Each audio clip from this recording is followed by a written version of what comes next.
যুবকগুলো আসবে ইনশাআল্লাহ বলেন, আরো জোরে ইনশাআল্লাহ বলেন। আমি জানতে চাচ্ছি ওই যে যুবকেরা বাইরে দাঁড়িয়ে আছে এরা কারা? আশেপাশের কি লোকজন? আসলে আমি আলোচনা শুরু করি ভূমিকা ছাড়াই।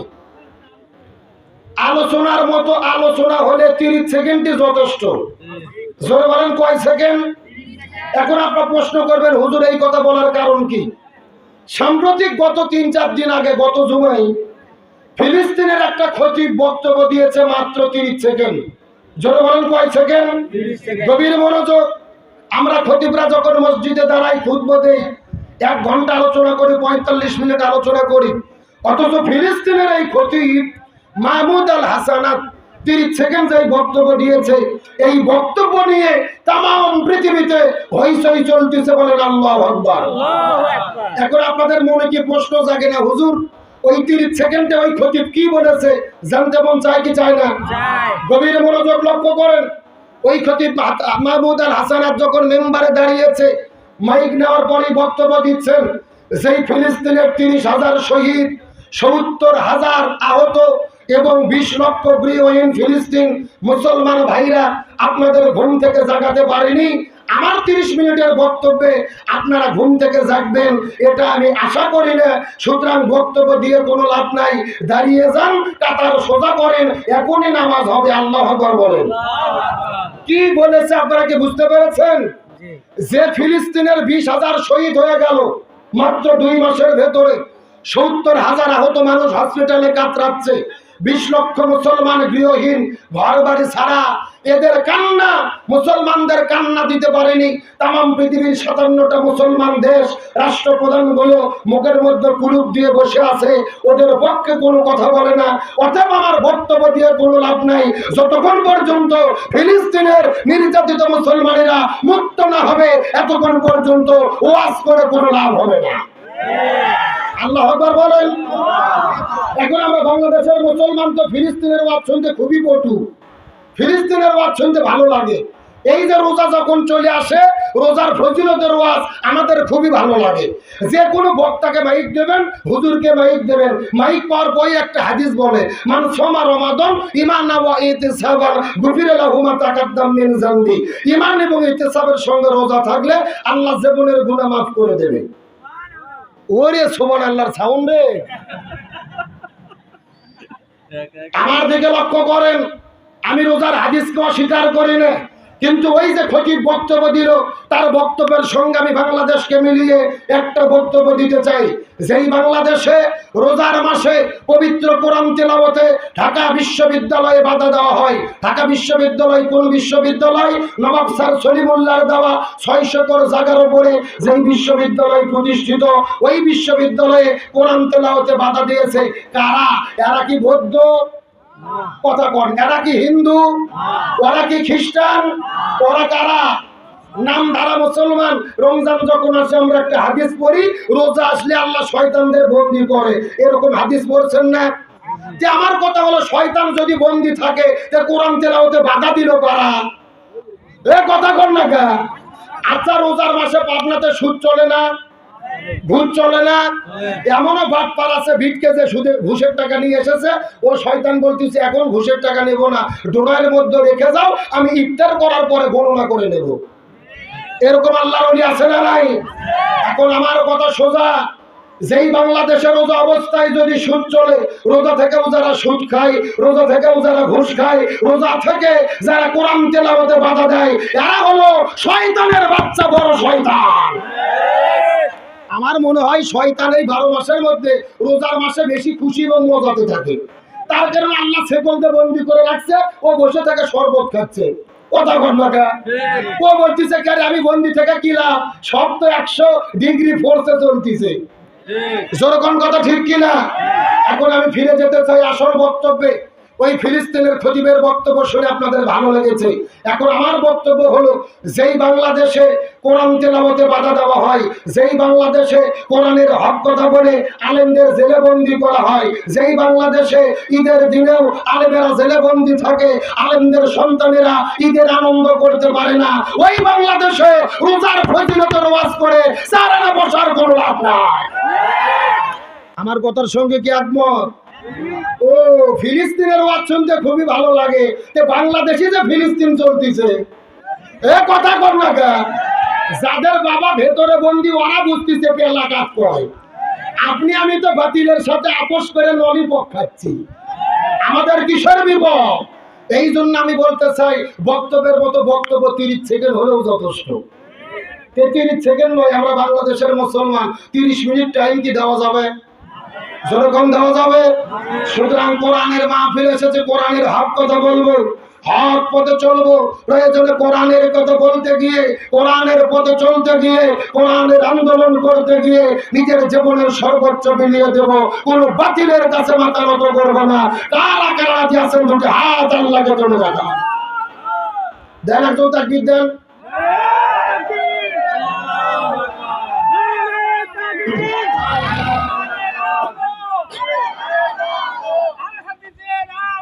ঘরে ঘরে আলো, হুঁশিয়ার সাবধান, হুঁশিয়ার সাবধান। আল্লাহু আকবার। কে বুড়ো চাচা তাকবীর দিল, যুবকরা কি করলো? আপনাদের কি ভয় ধরতেছে নাকি? কে ভাই, কোরআনের মাহফিলে তাকবীর দিতে কি কোনো বাধা আছে? কোনো টেনশন আছে? কোরআনের মাহফিলে আল্লাহর নামে যদি তাকবীর বলা না যায়, হরে কৃষ্ণ হরে রাম স্লোগান দেব? মাহফিল যতক্ষণ চলবে তাকবীর ততক্ষণ চলবে। রাজি আছো মুসলমান? দেখে একজন দাঁড়িয়ে বাঘের বাচ্চার মতো তাকবীর দাম তো দেখি।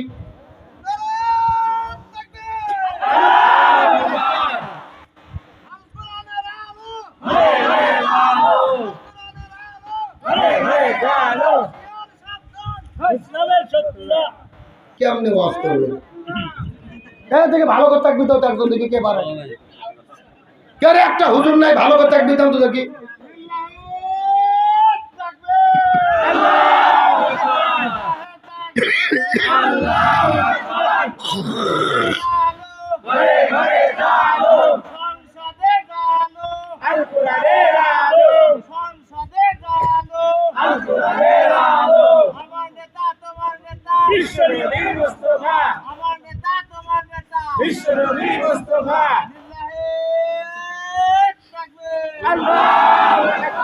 আলহামদুলিল্লাহ বলেন।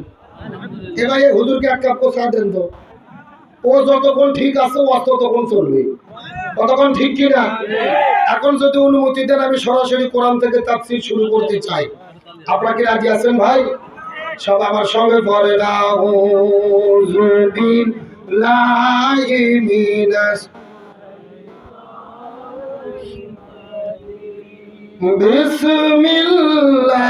বিসমিল্লাহির রহমানির রহিম। কোরআন তেলাওয়াত করে ডাকবো কাকে? রাসূল বলেছেন যারা জীবিত অবস্থায় আল্লাহর নামে তাকবীর বেশি দেবে ওদের হাড়ের সমস্ত ব্যারাম আল্লাহ তাআলা ভালো করে দেবে। চিৎকার করে বলেন তো দেখি আল্লাহু আকবার। আলিফ লাম মিম। আহাসিবান নাসু আইয়ুতরাকু আইয়াকুলু আমান্না ওয়া হুম লা ইফতানুন। ولقد فتنا الذين من قبلهم فليعلمن الله الذين صدقوا ولا يعلمن الكاذبين। সূরা আনকাবুত 20 নম্বর পারার 15 নম্বর পৃষ্ঠার 10 নম্বর লাইন 1 থেকে 3 নম্বর আয়াতে কারিমা। তাফসীর ইবনে কাসির, তাফসীরে কাবির, তাফসীরে কুরতুবী, তাফসীরে মুনির, তাফসীরে মারিফুল কোরআন, তাফসীরে খাজিন, তাফসীরে তাবারি, তাফসীরে বিজলালিল কোরআন, তাফসীরে তাফহিমুল কোরআন। এই আয়াতের উপর ভিত্তি করে 1 নয় 2 নয় অন্তত 10টা তাফসীর গ্রন্থ আমি দেখেছি। এই আয়াতের ভেতরে আল্লাহ তাআলা এত পরিমাণ কথা বলেছেন। এই আয়াতের উপর ভিত্তি করে বর্তমান প্রেক্ষাপটকে মিল করে যদি আলোচনা শুরু করা হয়, আলোচনা চলতে চলতে চলতে দিনের পর দিন চলে যাবে, মাসের পর মাস চলে যাবে, তারপর আলোচনা শেষ হবে না। জোরে বলা যাবে কি মারহাবা। এটা কোরআনের মুজিজা। কোরআনের আলোচনা শুরু হবে কিন্তু শেষ হবে, এটা কার বক্তব্য? আল্লাহ রাব্বুল আলামিন বলেন, ওয়ালাউ আন্না মা ফিল আরদি মিন শাজারাতিন আকলামুন ওয়াল বাহরু ইয়ামুদ্দুহু মিন বাদিহি সাবআতু আবহুরিন মা নাফিদাত কালিমাতুল্লাহ ইন্নাল্লাহা আজিজুল হাকীম। সূরা লোকমান 21 নম্বর পারার 12 নম্বর পৃষ্ঠার 13 নম্বর লাইন 27 নম্বর আয়াতে কারিমা। তাফসীর ইবনে কাসির থেকে বলতেছি, আল্লাহ রাব্বুল আলামিন বলে, ও পৃথিবীর মানুষেরা ভালো করে বোঝার চেষ্টা করো, আমি তোমাদেরকে যে কোরআন দান করেছি, এই কোরআনের যদি তোমরা একটা শব্দের ব্যাখ্যা করতে চাও, চিৎকার করে বলেন তো দেখি কয়টা শব্দ? আরো জোরে, জোর হলো না। আল্লাহ রাব্বুল আলামিন চ্যালেঞ্জ করে বলেন, আমি তোমাদেরকে যে কোরআন দান করেছি, এই কোরআনের যদি তোমরা একটা শব্দের ব্যাখ্যা করতে চাও, আর একটা শব্দের ব্যাখ্যা করার জন্য আমি আল্লাহ তাআলা तमाम পৃথিবীতে যত বৃক্ষ সৃষ্টি করেছি, মিন শাজারাতিন আকলাম, সমস্ত বৃক্ষগুলিকে কেটে কেটে যদি তোমরা কলম বানাও, আল বাহরু ইয়ামুদ্দুহু, আর সমুদ্রের পানিগুলোকে যদি তোমরা কালি বানায়া নাও, तमाम পৃথিবীর বৃক্ষ কলম আর 7 সমুদ্রের পানিকে একত্রিত করার পরে যদি তোমরা লেখা শুরু করো, আল্লাহ তাআলা চ্যালেঞ্জ করে বলে, লিখতে লিখতে तमाम পৃথিবীর বৃক্ষ কলম ফুরে যাবে, 7 সমুদ্রের পানি কালিও ফুরে যাবে, তারপর কোরআনের একটা শব্দের ব্যাখ্যা লিখে কখনোই শেষ করা যাবে না। আচ্ছা মানুষ বলো দেখি, রাত্রি কেন কালো? সূর্য বলো কোথা থেকে পাইলো এত আলো? ফুলগুলো নানান রঙের কেমন করে হয়? পাতাগুলো সবুজ বটে ফুলের মতো নয়। দুধ কেন এত সাদা? মরিচ কেন ঝাল? আমগুলো পাকলে বলো কেমনে হয় তা লাল? আরে পশু পাখি পাই না কথা, মানুষ কেন কয়? বলো মানুষ বলো দেখি কিভাবে কি হয়? আমি সবই মহান প্রভুর দান, নত শিরে সেজদা করো ওহে মুসলমান। আরে ডিমগুলো একই রকম, পার্থক্য নেই মোটে, তবে সাদা কালো বাচ্চাগুলো কেমন করে ফোটে? আমরা সবাই বাস করি এই পৃথিবীর অঙ্গে, হাতের লেখা মুখের চেহারা মেলে না কারো সঙ্গে, আর মেলে না গলার আওয়াজ আঙুলগুলোর আল্লাহ তাআলা একজন আছে, প্রমাণ হলো ঠিক, চিৎকার করে বলেন মারহাবা। জোরে লা ইলাহা ইল্লাল্লাহ। Tissue tissue.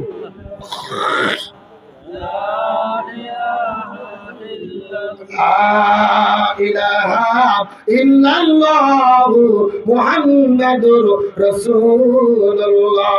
সকলে পড়ি সাল্লাল্লাহু। तमाम পৃথিবীর বৃক্ষকে কলম বানিয়ে 7 সমুদ্রের পানিকে কালি বানিয়ে লিখলেও কোরআনের একটা শব্দের ব্যাখ্যা লিখে শেষ করা যাবে না। আমি সেই কোরআন থেকে 3টা আয়াতে কারিমা তেলাওয়াত করেছি। সর্বোচ্চ 25 থেকে 30 মিনিট আলোচনা হবে। আলোচনা কি শেষ করা সম্ভব হবে? যদিও সম্ভব নয়, তারপর আয়াতের উপর ভিত্তি করে বর্তমান প্রেক্ষাপটকে মিল করে যতটুকু আলোচনা জানা শোনা এবং আমল করা অতীব জরুরি, ততটুকু আলোচনা এই গুনাহগারের মুখ থেকে যেন আল্লাহ তাআলা বের করে দেয়। সকলে পড়ি আমিন। তার আগে আমি আপনাদেরকে একটা কথা জিজ্ঞেস করতে চাই, আমার কথা বুঝতে কি কোনো সমস্যা হচ্ছে? কোনো কষ্ট হচ্ছে? বাংলাদেশের কিন্তু কিছু কিছু জেলা আছে যেই জেলার ভাষাগুলো বোঝা যায় না, যেমন সিলেট, চিটাগাং, নোয়াখালী, কক্সবাজার আছে না নাই? বাবজান, আমি গত 4 বছর আগে মাহফিলে গিয়েছিলাম সিলেট বিভাগের হবিগঞ্জ জেলা। জোরে বলেন কোন জেলা? হবিগঞ্জে যাওয়ার পরে এইরকম একটা বৃদ্ধ চাচা আমার কাছে এসে বলতেছে, হুজুর আপনি কিতা খাইতা? এ গু খাইতা না ও গু খাইতা? সাদা গু খাইতা না কালা গু খাইতা? শুকনা গু খাইতা না ভিজে গু খাইতা? আমি চিন্তা করলাম, কে রে, আমি কি ঢাকার থেকে গু খাওয়ার জন্য আসলাম? আমি বললাম আমি গু খাইতাম না, তোদের গু তোরাই খাগা।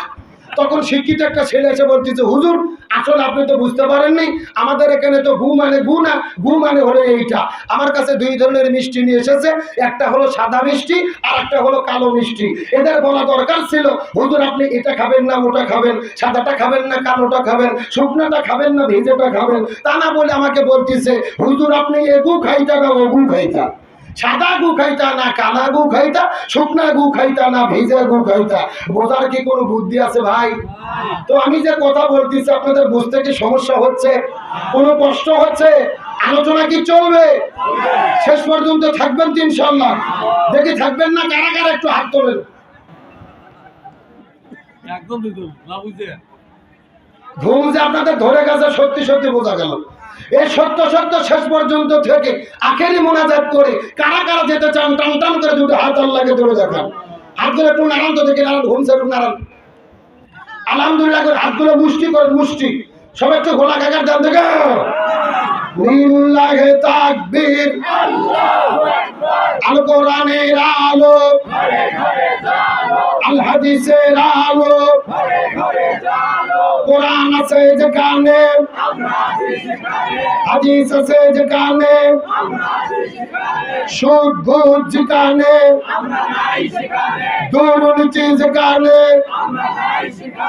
ইসলাম চর্চা যেখানে, আলেম ওলামা যেখানে, লিল্লাহি তাকবীর। আলহামদুলিল্লাহ বলেন। যাকে এত করে বোঝা গেল এই এলাকাতে জালসা আজকে একটা হচ্ছে, কতক্ষণ ঠিক কিনা? ভাঙ্গা মাফিল জোড়া লাগে গেছে, আলহামদুলিল্লাহ বলেন। আপনারা সবাই কিন্তু হাত তুলে কথা করলেন, শেষ পর্যন্ত থাকবেন। এখন না থাকে যদি উঠে চলে যান, কথা ভঙ্গ করা কিসের লক্ষণ? আরো জোরে বলেন। আপনারা কি মুনাফিক হতে চান? হতে চান কি চান না, এটা মোনাজাতের আগে বোঝা যাবে। জোরে বলেন, কিসের আগে? মোনাজাতের আগ পর্যন্ত দেখেন কারা কারা উঠে উঠে চলে যায়। যারা যারা উঠে যাবে মনে করবেন এরা ওই গ্রুপের লোক। কথা কর না কা কেন? ওই যে ভ্যানে বসে আছে ওরা কারা? ওই যুবক ছেলেমেয়েরা তোমরা কারা? এরা মনে হচ্ছে মোটর সাইকেল গ্রুপ। জোরে বলেন, কোন গ্রুপ? এই যে ঈদ পার হয়ে গেছে, শাওয়াল মাসের চাঁদ উঠেছে, ঈদের চাঁদ। এই ভাই কি খবর? কি এক নম্বর আছে? যান জাগার মাল জাগাত ফেরত এলে ঠিক আছে, না হলে ভেজাল আছে। কতক্ষণ ঠিক কিনা? আমার দিকে লক্ষ্য করেন, শাওয়াল মাসের চাঁদ ওঠার সাথে সাথে প্রত্যেকটা গ্রামে গ্রামে পটকা বাজানো শুরু করেছে কিছু যুবকেরা। কথা কর না কে? আমার তো মনে বলে শয়তান বন্দী ছিল, শয়তান শেকল ছাড়া পাওয়ার পরে এই যুবকদের উপরে ভর করছে। এ কথা কর না কে? কেরে পটকা বাজানো কি কোরআন হাদিসে জায়েজ আছে? মুসলমানের সন্তানেরা করতে পারে? আমি ভাই 7 বছর ধরে ঈদের নামাজ পড়াই নওগাঁ জেলা। নামাজ শেষ করে যখন বগুড়ার উদ্দেশ্যে রওনা করেছি, রাস্তাঘাটে দেখতেছি কেউ ভটভটি ভাড়া করেছে, কেউ পিকআপ ভাড়া করেছে। প্রত্যেকটা ভটভটি পিকআপের উপরে একটা করে বক্স সেট করে এমন ডিগ ডিগ বাজতেছে, পুরো এলাকা কাঁপে যাচ্ছে। এ কথা কর না কে? মানে এই যুবকেরা চিন্তা করছে আমাদের তো গুনাহ মাফ হয়ে গেছে, জান্নাত রেডি। কথা কর না কে? আমার দিকে লক্ষ্য করেন, হযরত ওমর ফারুক বলেছেন, যেই দিন ঈদের দিনে ঘরের দরজা জানালা বন্ধ করে উমর ফারুক চোখের পানি ফেলে কান্না করতেছেন। সাহাবীরা জিজ্ঞেস করে বলে, ইয়া আমিরাল মুমিনিন খলিফাতুল মুসলিমিন, আপনি কেন কান্না করেন? উমর ফারুক বলতেছে, ঈদের আনন্দ তো তাদের জন্য যারা আল্লাহর কাছে মাফ পাইছে। কথা কর না কে? তাহলে ঈদের চাঁদ ওঠার পরে যারা পটকা ফুটাচ্ছে, তারপরে বক্স বাজাচ্ছে, ডিজে পার্টি করতেছে, আমার তো মনে হচ্ছে জিবরাইল এদেরকে বলে গেছে এদের গুনাহ মাফ। এ কথা কোন? আরে ভাই ওই যে ডিজে পার্টি নিয়ে ভটভটির উপরে পিকআপের উপরে যেভাবে নাচানাচি করে, ওটা মানুষ না বান্দরের বাচ্চা, বোঝার বুদ্ধি নেই। আজকে একটা নিউজের মধ্যে দেখলাম গতকালকে এবং আজকে এই লাফালাফি করতে যেয়ে 21 জন মারা গেছে। সুবহানাল্লাহ কোন? এরা কিসের নাউজুবিল্লাহ, সুবহানাল্লাহ কোন? এই 21 জন মারা গেছে লাফালাফি করতে যেয়ে। ফেসবুকে খবর, কেউ ইন্নালিল্লাহ বলতেছে না, সবাই আলহামদুলিল্লাহ বলতেছে। কারণ হলো যারা নাচানাচি করতে যেয়ে মারা যায় এরা জান্নাতি না জাহান্নামী? আরো জোরে বলেন। তার কারণ পটকা বাজানো, তারপরে ডিজে পার্টি করা, এগুলো মুসলমানের সংস্কৃতি নয়, এগুলো ইহুদি খ্রিস্টানদের সংস্কৃতি। আমার নবী যে মক্কা থেকে মদিনায় হিজরত করার পরে দেখেন মদিনাতে হেমন্ত বসন্তকালে উৎসব হয়, ওরা আনন্দ করে। আল্লাহর পক্ষ থেকে জিবরাইল এসে বলে, ইয়া রাসূলুল্লাহ, মুসলমানেরা ইহুদি খ্রিস্টানদের দিবস পালন করবে না, গান বাজনা ঢোল তবলা বাজাবে না। আল্লাহ দুইটা উৎসব দিয়েছে, একটা ঈদুল ফিতর আর একটা ঈদুল আজহা। সুবহানাল্লাহ বলেন। তাহলে পৃথিবীতে ইসলাম এসেছে, ঈদ এসেছে এই ডিজে পার্টি গান বাজনা বন্ধ করার জন্য। আর মুসলমানের বাচ্চা যারা ডিজে পার্টি করতেছে, গান বাজনা করতেছে, এরা মুসলমানের বাচ্চা হতে পারে না। আজকে আমি তো মনে করি যুবকদের দোষ নেই, বেশি দোষ হলো এদের পিতা মাতায়। কারণ বাবা মা যদি সচেতন হতো, হকের পক্ষে কথা বলে, সত্য কথা বলতে গিয়ে জেলে বন্দী হয়, প্রয়োজনে ফাঁসির দড়িতে ঝরে, তাও বাতিলের কাছে মাথা নত করে না। এখন বলেন, আপনারা কি জান্নাতে যেতে চান? তাহলে কি দরকারি হুজুরের সঙ্গে থাকতে চান? হক্কানি হুজুরের সঙ্গে থাকতে চান? হক্কানি আলেমদের সঙ্গে কারা কারা আছেন? দুটি হাত আল্লাহকে ধরে রাখা।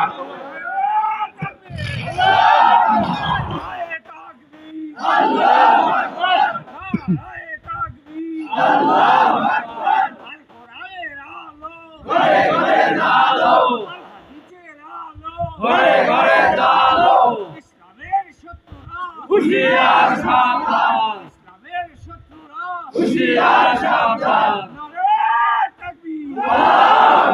আল্লাহ কবুল করুন, বলেন আমিন। আপনাদের কি কষ্ট হয়? মন খারাপ করেন? 1 ঘন্টা তো পার হয়ে গেছে, চলবে? করতেছিলাম 30 মিনিট হয়ে গেল, 1 ঘন্টা। এর আসলে ফোনে করতে ছবি তুলো তো। সত্য সত্য কি চলবে? কারা কারা চলবে? হাত তোলেন তো দেখে। লিল্লাহি তাকবীর। আল কোরআনের আলো,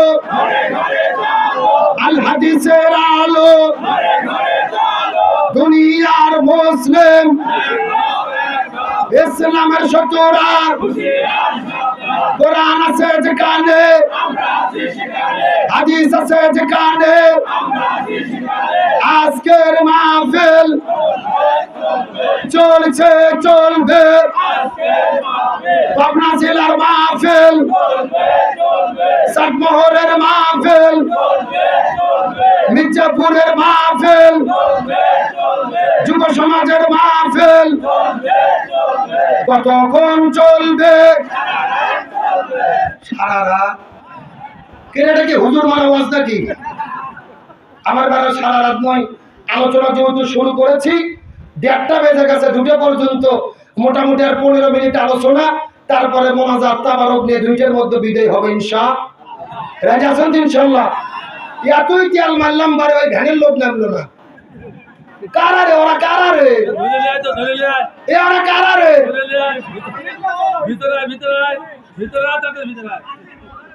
নামে এসেছে। আলহামদুলিল্লাহ বলেন, আলহামদুলিল্লাহ বলেন। আলোচনা চলছে, চলছে। কোরআনের হক কথা বলার দরকার আছে না নাই? আরে ভাই, বাংলাদেশে কার বিরুদ্ধে বক্তব্য দেবেন? আজকে বাংলাদেশের মুসলমানেরা বিপদে পড়ার একমাত্র কারণ হলো আমরা হুজুররাই এক হতে পারি নাই। এই হুজুর ওই হুজুরের বিরুদ্ধে ফতুয়া, ওই হুজুর ওই হুজুরের বিরুদ্ধে ফতুয়া। আজকে বাংলাদেশ সময় রাত 9টা থেকে একটা ডিবেট চললো, বাদ চললো। কি নিয়ে? তারাবির নামাজ 8 রাকাত নাকি 20 রাকাত। আহলে সুন্নাত ওয়াল জামাতের পক্ষে মাওলানা আলী হাসান ওসামা, আর সেই ভারত থেকে আহলে হাদিসের পক্ষে ব্রাদার রাহুল, এরা দুইজনে ডিবেট করতেছে তারাবি 8 রাকাত নাকি 20 রাকাত। আমি বলতে চাই, তারাবি 8 রাকাত নাকি 20 রাকাত, এই বাস করে, এই ডিবেট করে জাতির কি চারনা বসার কোনো লাভ হবে? এ জোরে বলে লাভ হবে? যারা 8 রাকাত করতেছে এরা জীবনেও 20 রাকাত করবে না। আবার যারা 20 রাকাত পড়ে এরা জীবনেও 8 রাকাত ধরবে না। এ কথা কোন না? তাহলে আমার কথা হলো, এই ডিবেট করে লাভটা কি? এদেরকে বলতে চাই, আজকে তামাম পৃথিবীতে মুসলমানেরা মার খাচ্ছে, ফিলিস্তিনে মুসলমানেরা মার খাচ্ছে। তামাম পৃথিবীর মুসলমানদের কিভাবে ঐক্য করা যায়, যদি পারো এই ব্যাপারে ডিবেট করো। তারাবি 8 রাকাত নাকি 20 রাকাত, এই ডিবেট করে জাতির চারনা বসার কোনো লাভ হবে না। বরং আজকে জাতি 2 দলে বিভাগ হয়ে যাচ্ছে। আমার কথা ভালো করে বুঝবেন, যারা 8 রাকাত পড়তেছে হাদিস অনুযায়ী পড়ুক, আমরা কি তাদের বাধা দিয়েছি? কিন্তু আমার কথা হলো হযরত উমর ফারুক 20 রাকাত চালু করেছে। হযরত উমর ফারুক কে? যেন তেন সাহাবী নয়, রাসূল বলেছে আমার পরে কোনো নবী হবে না। নবী যদি হতো লাউকানা উমর, হযরত উমর হতো। ওই উমর ফারুক 20 রাকাত নামাজ চালু করেছে, আমরা 20 রাকাত পড়বো, তোমাদের চুলকানি ওঠে কেন? কথা কর না কে? আমি বলতে চাই যারা 8 রাকাত পড়তেছে পড়ুক, যারা 20 রাকাত পড়তেছে পড়ুক, দয়া করে দলাদলি বন্ধ করো। গত বছরে বাগেরহাট জেলার মারামারি চলতেছে 2 গ্রুপ, এক গ্রুপ 8 রাকাত আর এক গ্রুপ 20 টাকা, হাতের মধ্যে লাঠি নিয়ে তরোয়াল নিয়ে মারামারি। একটা লাঠি নিয়ে যে একটা মুসল্লি ধরে বলতেছে এই তুমি 8 রাকাত থেকে 20 টাকা, ও লাভ দুটে বলতেছে ভাই আমার দয়া করে ছাড়িয়ে দাও, আমি নামাজই পড়ি না। কথা কর না কে? যেই বাংলাদেশের 80% মানুষ নামাজ পড়ে না, ওই মানুষেরা কেমনে ফরজ নামাজ পড়বে ওই চিন্তা বাদ দিয়ে তার আমি 8 রাকাত নাকি 20 টাকা, এই ডিবেট করা এর দ্বারা উপকার নয়, বরং জাতির আরো ক্ষতি হবে। আল্লাহ তাআলা এই জাতিকে বুঝ দান করুক, সকলে বলেন আমিন। তাহলে আমি বলতে চাই হক্কানি আলেমদেরকে হেফাজত করবে কে? আল্লাহ। আর বলেন আল্লাহ। আমার প্রিয় বন্ধুগণ, মুসলমান ভাইরা গভীর মনোযোগ, আপনাদেরকে একটা দৃষ্টান্ত দেওয়ার পর আপনাদের মধ্য থেকে বিদায় নিয়ে চলে যাওয়ার চেষ্টা করব। গভীর মনোযোগ দিয়ে কথাগুলো সুন্দর করে বোঝার চেষ্টা করবেন। এই ভারত উপমহাদেশের ভেতরে আল্লাহর একজন জগৎ বিখ্যাত আল্লাহর নবী ছিল, যার নাম হলো আল্লামা খাজা কুতুবউদ্দিন আল বেকারকাকি রহমাতুল্লাহ আলাইহি। গভীর মনোযোগ দিয়ে কথাগুলো বোঝার চেষ্টা করবেন।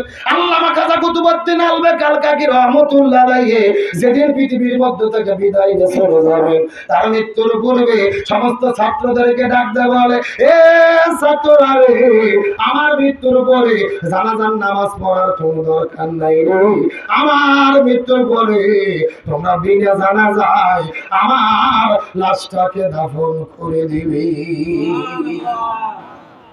এ আপনার মুসলমান গভীর মনোযোগ, এতক্ষণ পর্যন্ত আনন্দ করে করে মজা করে করে অনেক আলোচনা আপনাদের মধ্যে শোনাইছে রে মুসলমান। শেষ একটা মেসেজ দেওয়ার পর আপনাদের মধ্যে থেকে বিদায় নিয়ে চলে যাব। এই কথাটা বলার পরে ছাত্রগুলো কান্না করতে করতে বলে, হুজুর এটা আপনি কেমন কথা বললেন, আপনি বিদায় নিয়ে চলে যাবেন, আপনি তো ভারত উপমহাদেশের মধ্যে জগৎ বিখ্যাত আল্লাহর ওলি, অথচ আপনার মৃত্যুর পরে আমরা কেন জানাজাটা পড়তে পারবো না? এমন সময় খাজা ডাকতে বলে, আমার মৃত্যুর পরে তোমরা যদি জানাজার নামাজটা আদায় করতে যাও, যেই লোকটা নামাজের ইমামতিত্ব করবে ওর মধ্যে কমপক্ষে 4টে গুণ থাকা লাগবে। এই 4টে গুণের যদি লোক খুঁজে পাওয়া যায়, ওই লোকটা জানাজার নামাজের মধ্যে ইমামতিত্ব করবে। আর 4টে গুণের যদি লোক খুঁজে পাওয়া না যায়, আমার জানাজা হবে না রে। বিনা জানাজায় আমার লাশটাকে তোমরা দাফন করে দিবি। কয়টা শর্তের কথা বলেছেন আমার বন্ধুগণ, মুসলমান ভাইরা গভীর মনোযোগ। সমস্ত ছাত্রগুলো কান্না করতে করতে বলে, হুজুর কোন 4টে শর্ত থাকলে নামাজের ইমামতিত্ব করতে পারবে, আপনি একটু দয়া করে বলেন তো দেখি। খাজা ডাকতে বলে, আমার মৃত্যুর পরে যেই লোকটা নামাজের ইমামতিত্ব করবে, ওই লোকের মধ্যে প্রথম নম্বর যেই গুণটা থাকা লাগবে, ওই লোকটা এমন একজন লোক হবে যেই লোকটা 40 বছর ধরে তাকবীরে উলার সঙ্গে একাধারে 40 বছর ধরে তাকবীরে উলার সঙ্গে ফরজ নামাজ আদায় করেছি। কত বছর বললাম? আমার বন্ধুগণ, মুসলমান ভাইরা গভীর মনোযোগ। 1 নম্বর শর্ত 40 বছর ধরে তাকবীরে উলার সঙ্গে জামাতে নামাজ আদায় করেছে। আর 2 নম্বর শর্ত হলো যেই লোকটা নামাজের পরে আমার মৃত্যুর পরে জানাজা নামাজের ইমামতিত্ব করবে, ওই লোকটা এমন একজন লোক হবে শুধু 40 বছর ধরে ফরজ নামাজ আদায় করলে হবে না, যেই লোকটা আমার জানাজার নামাজের মধ্যে ইমামতিত্ব করবে, ওই লোকটা এমন একজন লোক হবে যেই লোকটা 40 বছর ধরে ফরজ নামাজ আদায় করার পাশাপাশি গভীর রজনীতে ঘুম থেকে উঠে উঠে উঠে উঠে 40 বছর ধরে তাহাজ্জুদের নামাজটাও পড়তে ভুল করে না। 1 নম্বর 40 বছর ধরে ফরজ নামাজ আদায় করেছে, 2 নম্বর 40 বছর ধরে তাহাজ্জুদের নামাজটা আদায় করেছে। আর 3 নম্বর গুণ হলো যেই লোকটা যুবক হওয়ার পরে জীবনে কোনোদিন কোনো মহিলার দিকে ইচ্ছা করে তাকাই নাই, যদিও তার নজরটা চলে গেছে ওখান থেকে ফেরায় আনিয়েছে। আর 4 নম্বর গুণ হলো, আমি আপনাদেরকে জিজ্ঞাসা করি বলেন তো দেখি আসরের ফরজ নামাজ কয় রাকাত? আরো জোরে বলেন। এই 4 রাকাতের আগে সুন্নাত আছে কয় রাকাত? গভীর মনোযোগ দিয়ে বোঝার চেষ্টা করবে। খাজা ডাকতে বলে, আমার মৃত্যুর পরে যেই লোকটা জানাজার নামাজের মধ্যে ইমামতিত্ব করবে, ওই লোকটার মধ্যে 4 নম্বর যেই ঘন্টা থাকবে, ওই লোকটা এমন একজন লোক হবে যেই লোকটা 40 বছর ধরে আসরের আগে 4 রাকাত সুন্নাতটাও পড়তে ভুল করে নাই। দুরূদ শরীফ পড়ে আল্লাহুম্মা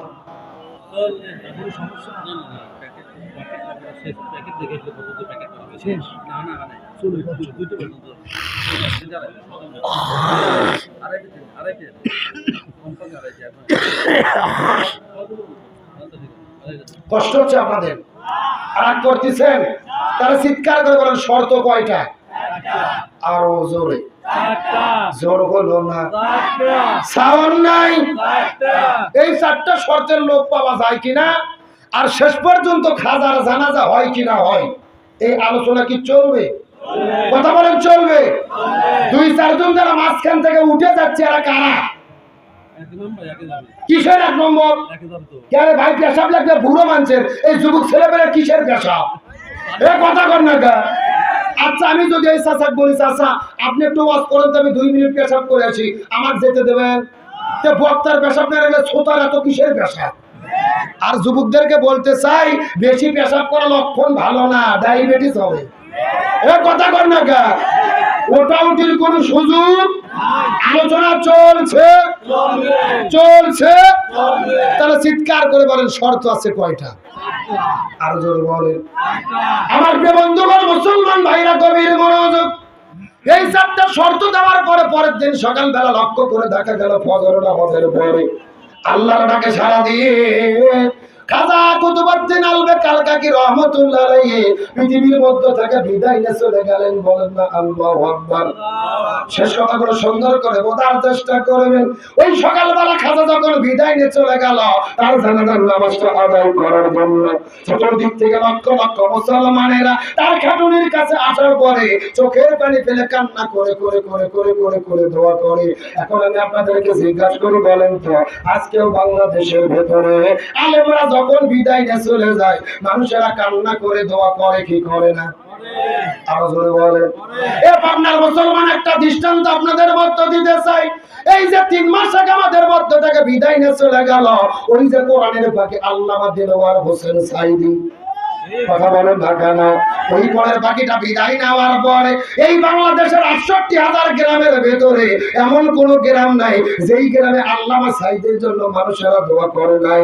এমন কোন মসজিদ নাই যেই মসজিদে দোয়া হয় নাই। শুধুমাত্র বাংলাদেশের ভেতরে নয়, তামাম পৃথিবীর ভেতরে ৮০টা দেশের মধ্যে তার জানাজার নামাজ আদায় হয়েছে। এখান থেকে বোঝা যায় আলেমেরা বিদায় নিলে মানুষেরা দোয়া করে কি করে না? আমার বন্ধুগণ, মুসলমান ভাইরা গভীর মনোযোগ। আল্লাহ তাআলা আমাকে তৌফিক দান করেছেন, সুযোগ দান করেছিল, আল্লামা সাইদির জানাজার মধ্যে আমি উপস্থিত হতে পেরেছিলাম। ওই পিরোজপুর আল্লামা সাইদি ফাউন্ডেশনের ভেতরে তার জানাজার মধ্যে আল্লাহ আমাকে হাজির করেছিল। আমি শুধু বুঝানোর জন্য 1 মিনিট বলতে চাই, গভীর মনোযোগ বোঝার চেষ্টা করবেন। ওই কোণের পাখি যখন বিদায় নিয়ে চলে গেল, আমি বগুড়া থেকে ঢাকার উদ্দেশ্যে রওনা করলাম জানাজার মধ্যে উপস্থিত হওয়ার জন্য। আমার মুসলমান ভাইরা, ঢাকার মধ্যে যেতে যেতে যখন ফজরের আযান হয়ে গেল, চতুর্দিক থেকে লক্ষ লক্ষ ভক্তরা নামাজ পড়ার জন্য দাঁড়িয়ে গেছে। এমন সময় প্রশাসনের ভাইরা সামান গ্রেনেডে মেরেছে, কেউ বাটিয়ার ছেল নিক্ষেপ করেছে। ওই কোণের পাখিটাকে, লাশটাকে টেনে ঘেঁচড়ে বের করার পরে গরু ছাগলের মতো টেনে টেনে এক অ্যাম্বুলেন্স থেকে আর এক অ্যাম্বুলেন্সে উঠানোর পরে টেনে টেনে নিয়ে গেল। যেই মানুষটা 10 বছরের এমপি ছিল, যেই মানুষটা তামাম পৃথিবীর মধ্যে একজন শ্রেষ্ঠ মুফাসসির, কাবাঘরের মধ্যে ঢুকেছে নামাজের অনুমতি পাইল, কাবাঘরের ইমাম যার কপালের মধ্যে চুমুকাইল, যেই মানুষটার হাতে হাত রাখার পরে হাজারো মানুষ কালেমা পড়ে মুসলমান হয়ে গেল। ওই মানুষটার বিদায়ের পরে তার লাশের সঙ্গে যে জুলুম হয়েছে, আমার মনে হয় এই পৃথিবীতে এমন জুলুম আর একটাও হতে পারে না। আমার যে বন্ধুগণ, মুসলমান ভাইরা গভীর মনোযোগ। ওই কোণের পাখিটা আমাদের মধ্য থেকে বেরিয়ে চলে গেছে।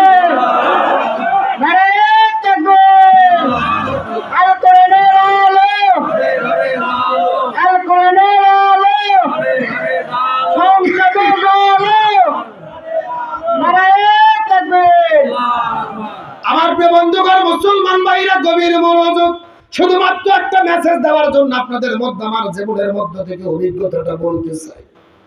আমি ঢাকায় যাওয়ার পরে ওই লাশটাকে টেনে এসে যখন পিরোজপুরের দিকে নিয়ে যাওয়া হলো, ঘোষণা করা হলো যে বেলা 2টার দিকে আল্লামা সাঈদীর জানাজা হবে। আমরাও ঢাকা থেকে রওনা করলাম পিরোজপুরের দিকে। ওই 9টার দিকে যাওয়ার পরে দেখে আশ্চর্যজনক ঘটনা, যেই মাঠের মধ্যে কোরআনের পাখির জানাজা হবে ওই মাঠ থেকে কমপক্ষে 10-15 কিলো দূর পর্যন্ত হাজার হাজার গাড়ি দিয়ে রাস্তাগুলো ব্লক হয়ে গেছে। আর চতুর্দিক থেকে লক্ষ লক্ষ মানুষেরা চোখের পানি ফেলে কান্না করে করে করে করে করে পাগলের মতো ওই কোরআনের পাখিটাকে একবার দেখার জন্য তারা পঙ্গপালের মতো ছুটে আসতেছে। লিল্লাহি তাকবীর। আর বন্ধুগণ, মুসলমান ভাইরা প্রায় 1 ঘন্টা কষ্ট করে ওই মাঠের মধ্যে যাওয়ার পরে লক্ষ্য করে দেখলাম ওই মাঠের মধ্যে যাওয়ার পরে 2টার দিকে জানাজা হওয়ার কথা, 12টার দিকে জোর করে যখন জানাজাটা পড়ানো শুরু হলো, আমি আমার জীবনের মধ্যে কত জানাজা দেখেছি পিতা মাতা মারা গেলে সন্তান কান্না করে না, অথচ কোরআনের পাখির যখন জানাজাটা শুরু হয়ে গেল ওই লক্ষ লক্ষ মানুষেরা ছোট বাচ্চার মতো হাউমাউ হাউমাউ করে কান্না করা শুরু করলো। আমার মনে হচ্ছিল আল্লাহ হাসরের ময়দানের একটা চিত্র এই বাংলার জমিনে আল্লাহ তাআলা দেখাইয়া দিয়েছে। ওই মানুষটা আমাদের মধ্য থেকে বিদায় নিয়ে চলে গেল। কেউ বা তাকে বলেছে রাজাকার, কেউ বা তাকে বলেছে নারী দর্শনকারী, কিন্তু কোরআনের পাখি বিদায় নেওয়ার মাধ্যমে প্রমাণ হয়েছে রে ওই কোরআনের পাখির বিদায়ে আসমানটাও কান্না করেছে, ওই কোরআনের পাখির বিদায়ে জমিনটাও কান্না করেছে। এখন হয়তো আপনারা প্রশ্ন করবেন, হুজুর কোরআনের পাখি বিদায় নিয়ে চলে গেল, আসমান জমিন কেমনে কান্না করলো, ব্যাখ্যা দেন তো দেখি। হাদিসের মধ্যে লক্ষ্য করলে তার ব্যাখ্যা পাওয়া যায়। ওই কোরআনের পাখি যখন আমাদের মধ্য থেকে বিদায় নিয়ে চলে গেল, এই বাংলাদেশের 64টা জেলার ভেতরে এমন কোন জেলা নাই যে জেলাতে গুড়ি গুড়ি বৃষ্টি নাজিল হয় নাই। এই 24 ঘন্টার ভেতরে তাম পৃথিবীর ভেতরে ঝিরি ঝিরি ঝিরি ঝিরি করে বৃষ্টি নাজিল হলো। 15-20 বছরের রেকর্ড বাংলাদেশে ভেঙে গেল। এই বাংলাদেশের রেকর্ড হলো পাবনায় বৃষ্টি হলে সিরাজগঞ্জে বৃষ্টি হয় না, আবার সিরাজগঞ্জে বৃষ্টি হলে ঢাকায় বৃষ্টি হয় না রে। অথচ কোরআনের পাখির বিদায়ের 24 ঘন্টার ভেতরে বাংলাদেশের 64টা জেলার মধ্যে আল্লাহ বৃষ্টি নাজিল করেছে। এই জায়গার মধ্যে শেষ নয় রে মুসলমান, ওই যে আল্লামা সাঈদী ফাউন্ডেশন পিরোজপুরে যখন কোরআনের পাখির কবরটা খোঁড়া শুরু করা হবে, মসজিদের পাশে যখন কবর খোঁড়া শুরু করা হলো, ফজর নামাজের পরে ঝমঝম ঝমঝম করে বৃষ্টি নাজিল শুরু হলো। 9টা পর্যন্ত বৃষ্টি চললো, কবর খোঁড়া শেষ হয়ে গেল, বৃষ্টিটাও বন্ধ হয়ে গেল। 2-3টা পর্যন্ত জানাজা হলো, আকাশটা ক্লিয়ার। আবার যখন লাশটা কবরের মধ্যে নামানো হবে, আবার ঝমঝম ঝমঝম করে বৃষ্টি শুরু হলো। এখন আমি আপনাদেরকে জিজ্ঞাসা করি, এ আপনার মুসলমান চিৎকার করে বলেন তো, বৃষ্টি নাজিল হয় কার হুকুমে? আবার বন্ধ হয় কার হুকুমে? কিন্তু প্রত্যেকটা ঘটনার মধ্যে আল্লাহ নিদর্শন আছে না নাই? ওই কোরআনের পাখির বিদায় আল্লাহ আসমানটাও কান্না করেছে, ওই কোরআনের পাখির বিদায় জমিনটাও কান্না করেছে রে মুসলমান। তার প্রমাণ হলো ওই কোরআনের পাখির বিদায়ের মাত্র 9 মিনিট পরে পুরো ঢাকা শহরটা ভূমিকম্পে কেঁপে উঠেছে। লিল্লাহি তাকবীর। কোরআনের পাখিটির জন্য হৃদয় ঘুমরে কেঁদে শুধু যায়, কোরআনের পাখিটির জন্য হৃদয় ঘুমরে কেঁদে শুধু যায়, জালিমের আশানলে হইল বিদায়, কোরআনের পাখিটির জন্য হৃদয় ঘুমরে কেঁদে শুধু যায়। মুসলমান ভাই ইমানদারদের হেফাজত করবে কে? আরো জোরে বলেন। কিন্তু আমরা বলতে চাই এই কোরআনের পাখি বিদায় নিয়ে চলে গেছেন, তার কোনো দোষ ছিল না। দোষ ছিল একটাই, জমিনে তিনি কোরআন প্রতিষ্ঠার আন্দোলন করেছে। সুতরাং আজকের মাহফিল থেকে আমরা শপথ নেব, আল্লামা সাঈদীর কথা শুনে শুধু চোখের পানি ফেলে কান্না করলে হবে না। যেই কোরআনের পাখি এই জমিনে কোরআন প্রতিষ্ঠার আন্দোলন করতে গিয়ে শহীদ হয়ে বিদায় নিল, ওই কোরআন প্রতিষ্ঠার আন্দোলন করব এই জমিনে কোরআনের রাষ্ট্র কায়েম না হওয়া পর্যন্ত আমরা ঘরে ফিরবো না। কারা কারা যে আছেন দুটো হাত আল্লাহকে তুলে দেখান। আল্লাহু আকবার। নারায়ে তাকবীর। আল কোরআনের আলো, আল হাদিসের আলো, সংসদের আলো। নারায়ে তাকবীর। আপনাদের কি কষ্ট হয়, মন খারাপ করেন? তাহলে কি বোঝা গেল আলেমদের মৃত্যুতে মানুষ কান্না করে কি করে না? ওই যে খাজা কুতুবউদ্দিন আলবেগ বিদায় নিয়েছে, তার মৃত্যুতেও মানুষেরা কান্না করতেছে। আলোচনাটা কি মনে আছে? মনে আছে তো আপনাদের? আলোচনা চলছে, তার কারণ আলেমদের সম্মান দান করে কি? আলোচনা বলেন।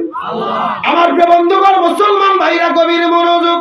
শেষ একটা মেসেজ দেওয়ার পরে আপনাদের মধ্য থেকে বিদায় নিয়ে চলে যাওয়ার চেষ্টা করব। কোনো দিকে তাকাতাকি করবেন না, কোনো দিকে নজর দেবেন না। ওই কুতুবউদ্দিন বিদায় নেওয়ার পরে লক্ষ লক্ষ মানুষেরা তার জানাজার মধ্যে উপস্থিত হয়েছে। তবে দুর্ভাগ্যজনক ব্যাপার হলো যৌন নামাজ পার হয়ে যায়, জানাজা হয় না। মাগরিবের নামাজ পার হয়ে যায়, জানাজা হয় না। এশার নামাজ মাগরিবের নামাজে রক্ত শুরু হলো, জানাজা হয় না। লক্ষ লক্ষ মানুষেরা কান্না করে বলা শুরু করলো, 1000 ছাত্ররা তোমরা কি জানাজা পড়বা না? অনেক দূর থেকে এসেছে, আমরা বাড়িতে ফেরত চলে যাবো। এমন সময় একটা ছাত্র দাঁড়িয়ে কান্না করতে করতে বলে, এই পৃথিবীর মানুষেরা রে, আজকে তোমরা মনে কষ্ট নিও না, খাজার জানাজা হবে না, তোমরা বাড়ির মধ্যে ফেরত চলে যাও। বিনা জানাজায় খাজার লাশটাকে দাফন করা হবে। সমস্ত মানুষ বলে না না না, সহ্য করা যায় না। ভারত উপমহাদেশের মধ্যে একজন জগৎ বিখ্যাত আল্লাহর ওলি বিদায় নিয়ে চলে গেছে, বিনা জানাজায় লাশটা তো দাফন করা যাবে না।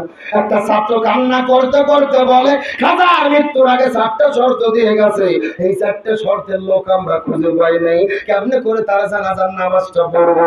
এই কথা বলার পরে লক্ষ লক্ষ মানুষেরা চিৎকার করবে, তোমাদের ভেতরে এমন কি কোনো মানুষ আছে নাকি রে, যেই মানুষটা 40 বছর ধরে একাধারে ফরজ নামাজ আদায় করেছে? আরো জোরে বলেন। তোমাদের মধ্যে এমন কি কোনো মানুষ আছে নাকি যেই মানুষটা 40 বছর ধরে তাহাজ্জুদের নামাজটাও পড়তে মিস করে নাই? তোমাদের মধ্যে এমন কি কোনো মানুষ আছে নাকি রে যেই মানুষটা জীবনে কোনোদিন কোনো মহিলার দিকে তাকায় না? তোমাদের ভেতরে এমন কি কোনো মানুষ আছে নাকি রে যেই মানুষটা আসরের আগে 4 রাকাত সুন্নাতটাও পড়তে ভুল করে নাই? এই 4টে গুণের যদি লোক খুঁজে পাওয়া যায়, ওই লোকটা জানাজার নামাজের মধ্যে ইমামতিত্ব করবে। আর 4টে গুণের লোক যদি খুঁজে না পাওয়া যায়, জানাজা হবে না। আমরা বিনা জানাজায় খাজার লাশটাকে দাফন করতে চাই। আমার যে বন্ধুগণ, মুসলমান ভাইরা গভীর মনোযোগ।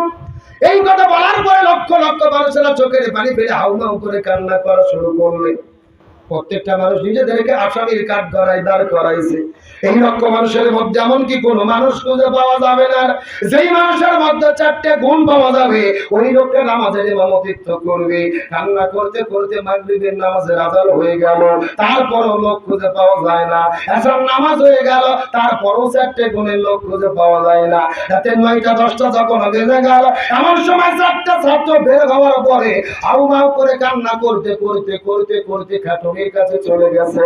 খাটুনিটা আস্তে করে কাঁধের উপরে নেওয়ার পরে লাশটাকে নিয়ে যখন কবরের দিকে চলে যায়, লক্ষ লক্ষ মানুষের হাউমাউ করে কান্না করে, একজন মানুষ কি খুঁজে পাওয়া যাবে না? এমন সময় লক্ষ্য করে দেখা যায় অনেক দূর থেকে কে যেন চিৎকার করে ডাকবে, বলে পৃথিবীর মানুষেরা রে, খাজার লাশটা নিয়ে যাইও না, আজকে খাজার জানাজার ভেতরে তার লাশের ইমামতিত্বটা আমি করতে চাই। লিল্লাহকে দেখবে। আমার প্রিয় বন্ধুগণ, মুসলমান ভাইরা গভীর মনোযোগ। লক্ষ লক্ষ মানুষেরা বড় আশ্চর্য হয়ে গেল। ওই মানুষটা কোন মানুষ রে, যে মানুষটা 4টে গুণ অর্জন করলো, ইমামতিত্ব করবে? ওই লোকটা দৌড়াইতে দৌড়াইতে আস্তে করে খাজার খাটুনির কাছে যাওয়ার পরে খাটুনিটা টেনে ধরে হাউমাউ করে কান্না করা শুরু করলেন। কান্না করতে করতে ডাকতে বলে, খাজা আরেক, তুমি পৃথিবীর মধ্যে থেকে বিদায় নিয়ে চলে গেলে, কিন্তু আমার জীবনের এত বড় ক্ষতি তুমি কেন করে গেলে? তুমি বিদায় নিয়ে চলে গেলে, আমার জীবনের এত বড় ক্ষতি তুমি কেন করে গেলে? এই 4টা আমল আমি গোপনে গোপনে করেছি, এই 40 বছর ধরে 4টা আমল আমি গোপনে করেছি। আমার স্ত্রী সন্তান জানে না, আমার পাড়া প্রতিবেশী জানে না, আমার আত্মীয় স্বজন জানে না, একমাত্র আল্লাহর সন্তুষ্টির জন্য আমি 4টা আমল করেছি। শ্রাবণ নাই, এর আপনাকে রাগ করতেছেন? এ ছোট ভাই, চাকা বন্ধ করো তো তুমি, এই ঠকঠকি বন্ধ করো তুমি।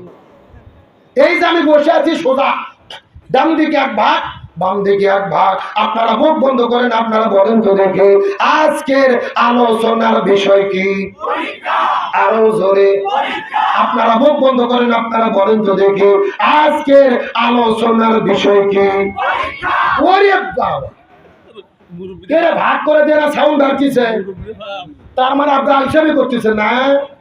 আমার প্রিয় বন্ধুগণ, মুসলমান ভাইরা, গভীর মনোযোগ, মাত্র কয়েকটা মিনিট আপনাদের মধ্যে কথা বলবো। ডানে যারা আছেন কথা বলবেন, বামে যারা আছেন কথা বলবেন, চতুর্দিকে যারা বসে আছেন তারাও কথা বলবেন, মঞ্চে যারা বসে আছেন তারাও কথা বলবেন। সবাই মিলে চিৎকার করে একসঙ্গে বলেন তো দেখি আজকের আলোচনার বিষয় কি?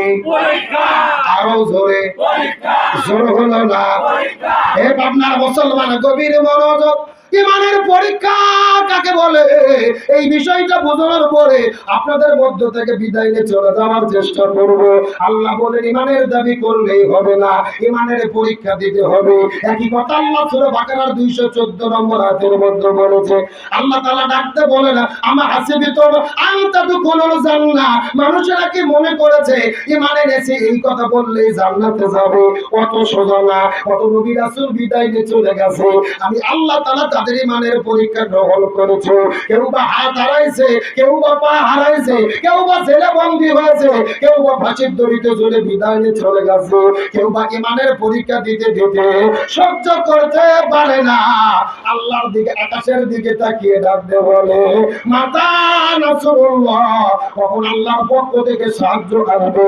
সঙ্গে সঙ্গে আমার আল্লাহ তাআলা ডাকতে বলে আলা ইন্না নাসরুল্লাহি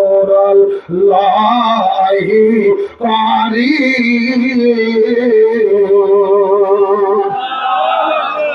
আল্লাহ তাআলা ডাকতে বলেন ইমানদারদের পরীক্ষা যেখানে শেষ হয়, আমি আল্লাহ আমার সাহায্য সেখানে শুরু হয়। সুবহানাল্লাহ বলেন। ইমানের পরীক্ষা কাকে বলে আমি আপনাদেরকে কি দিয়ে বোঝাই? এ সাথিয়ার মুসলমান, এ পাবনার মুসলমান, চাঁদমোহরের মুসলমান, চিৎকার করে বলেন তো মুসলমানদের জাতির পিতার নাম কি? যারা বলতেছেন এরা কারা? এদের অন্য কেউ আছে নাকি? লক্ষণ তো ভালো না। চিৎকার করে বলেন মুসলমানদের জাতির পিতার নাম কি? কে বলেছেন? মিল্লাতা আবিকুম ইব্রাহিম ওয়া সাম্মাকুমুল মুসলিমিন। আল্লাহ তাআলা ডাকতে বলে হে পৃথিবীর মুসলমানেরা, আমি তোমাদের জাতির পিতার নাম হলো হযরত ইব্রাহিম আলাইহিস সালাম, আর তার মাধ্যমে আমি তোমাদের নাম রেখেছি মুসলমান। ইমানের পরীক্ষা কাকে বলে বোঝার চেষ্টা করবেন। ইব্রাহিম নবী যখন দ্বীনের দাওয়াত দিতে গেল, ইব্রাহিম নবীকে নমরুদ অগ্নিকুণ্ডের মধ্যে ফেলে দিল।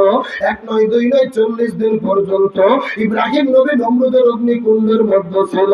এখন আমি আপনাদেরকে জিজ্ঞাসা করি, বলুন তো দেখি ইব্রাহিম নবীকে আগুনের মধ্যে ফেলে দিল, ইব্রাহিম নবী কি চোর ছিল? ডাকাত ছিল? নারী ধর্ষণ করেছিল? তাহলে কিসের জন্য আগুনের মধ্যে ফেলে দেওয়া হলো? ইসলামের কথা বলার কারণে, কালিমার কথা বলার কারণে, ইমানের পরীক্ষা দিতে গিয়ে ইব্রাহিম নবী 40 দিন পর্যন্ত জেলের মধ্যে ছিল। এখান থেকে বোঝা গেল এ চাঁদমোহরের মুসলমান আমরাও যদি ইমানের পথে চলি, ইমানের কথা বলি, ইমানের আন্দোলনের কর্মী হই, ইব্রাহিম নবীর মতো মাঝে মধ্যে আমাদেরকে আগুনে পড়া লাগতে পারে। আমার কথা বোঝা যায়? এমনি কিন্তু খুব বিপদে আছি। আসাদ ভাই বলতেছে ডিসি অফিস থেকে ফোন দিয়েছিল, আপনার ওয়াজ চলবে না, আপনি নাকি সরকারের বিরুদ্ধে ওয়াজ করেন। আমি বলছি না, সরকারের বিরুদ্ধে ওয়াজ করা আমার দরকার কি? আমি বলবো কোরআনের কথা। কথা কর না, কার পক্ষে গেল কার বিপক্ষে গুনাহ মাফ হলো কিনা আমাদের টেনশন নেই। জান্নাতের আলোচনা শুনে মনে আনন্দ লাগে না, জাহান্নামের আলোচনা শুনে চোখের মধ্যে কান্না আসে না, আল্লাহর ভয়ে কাঁদে না, রাসূলের ভয়ে কাঁদে না। সিনেমা দেখে, নাটক দেখে যারা কান্না করে এরা জাহান্নামের কিট ছাড়া কিছু হতে পারে না। কি মনে করছেন আপনারা? ওরা তো বুঝতেই সেটা নাটক, এটা সিনেমা। সিনেমার মধ্যে নায়ক মরে গেছে, সত্যি মরছে না অভিনয়? এ কথা কর না কেন? তাহলে অভিনয় দেখে যদি এত কান্না করে, সত্যি সত্যি মরে গেলে তো গলার দই দেবে। অথচ আল্লাহর কোরআন বলছেন লাকাদ কানা লাকুম ফি রাসূলিল্লাহি উসওয়াতুন হাসানা, রাসূলের মধ্যে তোমাদের জন্য আদর্শ। হে যুবক, তুমি রাসূলকে ভালোবাসো, রাসূলের মহব্বতে তুমি কাঁদতে পারো না, রাসূলের বিরুদ্ধে নাস্তিকেরা কথা বলে রাজপথে নামতে পারো না, তুমি সিনেমা দেখে কাঁদো, তোমার মতো কপাল পোড়া কেউ হতে পারে না। আল্লাহ যুবকদেরকে হেদায়েত দান করুক, বলেন আমিন। কষ্ট পাইলেন? কোনো চা লাগবে না, রাখেন তো, কোনো চা খাওয়া লাগবে না, সাইড করো, ব্রেক ছাড়া আওয়াজ হবে। চলছে চলছে আসেন আমরা আলোচনা শুরু করি। আমরা যে সূরা থেকে আলোচনা শুরু করব, পবিত্র কোরআনুল কারীমের 29তম সূরা, সূরাটির নাম হলো সূরা আনকাবুত। জোরে বলেন, নাম কি? আনকাবুত শব্দের অর্থ হলো মাকড়সা। এই সূরাটির রুকু রয়েছে 60টি, আয়াতে কারিমা রয়েছে 69টি। এই সূরাটি নাজিল হয়েছে রাসূলের মক্কি জীবনের শেষের দিকে। আমরা জানি রাসূলের জীবন হলো দুইটা, একটা মাক্কি জীবন আর একটা মাদানী জীবন। মাক্কি জীবন কাকে বলে? মাক্কি জীবন মানে হলো ঘর বাড়ি ছাড়ার জীবন। মাক্কি জীবন মানে হলো জেলখানায় বন্দী হওয়ার জীবন। মাক্কি জীবন মানে হলো হাত হারানোর জীবন। মাক্কি জীবন মানে হলো পা হারানোর জীবন। মাক্কি জীবন মানে হলো প্রয়োজনে লড়াই করে জীবন দিয়ে শাহাদাত বরণ করার জীবন। এই ছোটি নাজিরের প্রেক্ষাপট বা শানে নজর কি গভীর মনোযোগ। আমার নবীজি যখন দিনের দাওয়াত দেওয়া শুরু করলেন, সাহাবীরা কালেমা পড়ে পড়ে মুসলমান হওয়া শুরু করলো। কিন্তু সাহাবীরা মুসলমান হওয়ার পরে বিপদে পড়েছেন। সন্তান ইসলাম ধর্ম গ্রহণ করার কারণে বাবা সন্তানকে ত্যায্য পুত্র করে বাড়ি থেকে বের করে দিয়েছে। ছোট ভাই ইসলাম ধর্ম গ্রহণ করার কারণে বড় ভাই ছোট ভাইকে গলা ধাক্কাতে বাড়ি থেকে বের করে দিয়েছে। আজকে আমরা মুসলমান, আমার বাবা ছিল মুসলমান, আমার দাদা ছিল মুসলমান, আমরা হয়েছি আগা কাটা মুসলমান। কথা কয় না কে? আগা কাটা বোঝেন না? আমাদের তো মুসলমান হয়তো কষ্ট করতে হয় নাই। আমাদের বাবা 200 টাকা ওস্তাদ ভাড়া করে নিয়ে এসেছে, 200 টাকার 4টে নারকেল ফাটাছে, বিসমিল্লাহ বলে কেটে দিয়েছে, মুসলমান হয়ে গেছি। হে পাবনার মুসলমান, যুগে যুগে পৃথিবীতে ইসলাম এত সহজে আসে নাই। পৃথিবীতে ইসলাম এসেছে শাহাদাতের রক্তের উপরে ভর করে। সাহাবীরা যখন বিপদ বালা মুসিবতের মধ্যে পড়েছে, এমন সময় আল্লাহ তাআলা সাহাবীদের সান্ত্বনা দেওয়ার জন্য এই সূরা আনকাবুত নাজিল করেছে। চিৎকার করে বলেন তো দেখি আল্লাহু আকবার। বিশ্বনবী করিম সাল্লাল্লাহু আলাইহি ওয়াসাল্লাম সর্বপ্রথম যখন দিনের দাওয়াত দেওয়া শুরু করলেন, সাহাবীরা একের পর এক কালেমা পড়ে পড়ে মুসলমান হওয়া শুরু করে দিয়েছেন। কিন্তু সাহাবীরা মুসলমান হওয়ার পরে বিপদের মধ্যে পড়েছে। সন্তান ইসলাম ধর্ম গ্রহণ করার কারণে বাবা সন্তানকে ত্যায্য পুত্র করে বাড়ি থেকে বের করে দিয়েছে। ছোট ভাই ইসলাম ধর্ম গ্রহণ করার কারণে বড় ভাই গলা ধাক্কাতে বাড়ি থেকে বের করে দিয়েছে। কেউ বা ঘর হারা, কেউ বা বাড়ি হারা, কারো বা পেটের মধ্যে কোনো খাবার নাই, কারো বা থাকার মতো কোনো জায়গা নাই। এমন বিপদের ভেতরে আমার আল্লাহ তাআলা সাহাবীদেরকে সান্ত্বনা দেওয়ার জন্য এই সূরা আনকাবুতটা নাজিল করেছে। চিৎকার করে বলা যাবে কি মারহাবা। এই সূরার সর্বপ্রথমে আল্লাহ তাআলা ডাকতে বলেন আলিফ লাম মিম। এইগুলো হলো হরফে মুকাত্তাব, যার অর্থ একমাত্র আল্লাহ ভালো জানে আর দুনিয়ার কেউ জানে। আর জোরে বলেন জানে। আল্লাহ সর্বপ্রথম হরফে মুকাত্তাব দিয়ে শুরু করলেন। 2 নম্বর আল্লাহ তাআলা কত চমৎকার করে বললেন আসিবান নাসু আইয়াতুরাকু আইয়াকুলু আমান্না। মানুষেরা কি মনে করতেছে ঈমান এনেছে, এই কথা বললেই তাদেরকে ছেড়ে দেব, অথচ আমি আল্লাহ তাআলা ঈমানের পরীক্ষা গ্রহণ করব না। অথচ ইতিপূর্বে যত নবী রাসূল বিদায় নিয়েছে, আমি আল্লাহ তাআলা তাদের ঈমানের পরীক্ষা গ্রহণ করেছি। সুতরাং জেনে নাও কিয়ামত পর্যন্ত ঈমানের দাবি যারা করবে, আমি আল্লাহ অবশ্যই অবশ্যই তাদেরকে ঈমানের পরীক্ষা গ্রহণ করব। সুবহানাল্লাহ বলেন। আল্লাহ তাআলা কি বলছে আপনারা কি বুঝতে পেরেছেন? আল্লাহ তাআলা বলতেছে মানুষেরা কি মনে করেছে ঈমান এনেছি, এই কথা বললেই আমি তাদেরকে ছেড়ে দেব, অথচ আমি আল্লাহ তাআলা তাদের ঈমানের পরীক্ষা গ্রহণ করব না। ওয়ালাকাদ ফাতান্নাল্লাযীনা মিন ক্বাবলিহিম, অথচ ইতিপূর্বে যত নবী রাসূল বিদায় নিয়েছে, ইমানদারেরা বিদায় নিয়েছে, আমি আল্লাহ তাআলা তাদের ইমানের পরীক্ষা গ্রহণ করেছি। সুতরাং জেনে নাও, কিয়ামত পর্যন্ত ইমানের দাবি যারা করবে, আমি আল্লাহ অবশ্যই তাদেরকে ইমানের পরীক্ষা গ্রহণ করব শুধু করব না, করবই। জোরে বলেন করব। সুতরাং আজকের আল্লাহ বলতেছে তোমাদের জন্য কোনো ভয় নাই, তোমাদের জন্য কোনো টেনশন নাই, তোমরাই বিজয়ী হবে যদি ইমানদার হতে পারো। ঠিক আমার প্রিয় বন্ধুগণ, মুসলমান ভাইরা, গভীর মনোযোগ। এই কথা বলার পরে হযরত মুসা আলাইহিস সালাম ওই লাঠিটা বের করার পরে বিসমিল্লাহ বলার পরে সাগরের মধ্যে ফেলে দিল। আমার আল্লাহ সঙ্গে সঙ্গে 12টা রাস্তা বানাইয়া দিল। সুবহানাল্লাহ আরো করে বলেন, ওই 12টা রাস্তার মধ্যে একটা রাস্তা দিয়ে, গভীর মনোযোগ, একটা রাস্তার মধ্যে মুসা নবী নামার পরে বনী ইসরাইল সম্প্রদায়দেরকে নেওয়ার পরে দৌড়ানো শুরু করলো। আল্লাহ রাস্তা বানাইলো 12টা, আর মুসা নবী দৌড়াই একটা রাস্তা দিয়ে। তার মানে কি বোঝা গেল, আল্লাহ যদি একটা রাস্তা বানাইতো, মুসা নবী যাইতে পারতো কি পারতো না? অবশ্যই পারতো। কিন্তু আল্লাহ একটা রাস্তা না বানাইয়া 12টা রাস্তা কেন বানালো? এর পেছনে হিকমতটা কি? মুফাসসির কিরামগণ বর্ণনা করে বলেন, আল্লাহ তাআলা বুঝাইতে চায় এই পৃথিবীর মধ্যে জালেমের বাচ্চারা ইমানদারদেরকে হত্যা করার জন্য, ইমানদারদেরকে শেষ করার জন্য যদি তারা একটা রাস্তা বন্ধ করে, আল্লাহ আরেকটা রাস্তা খুলে দেয় না রে।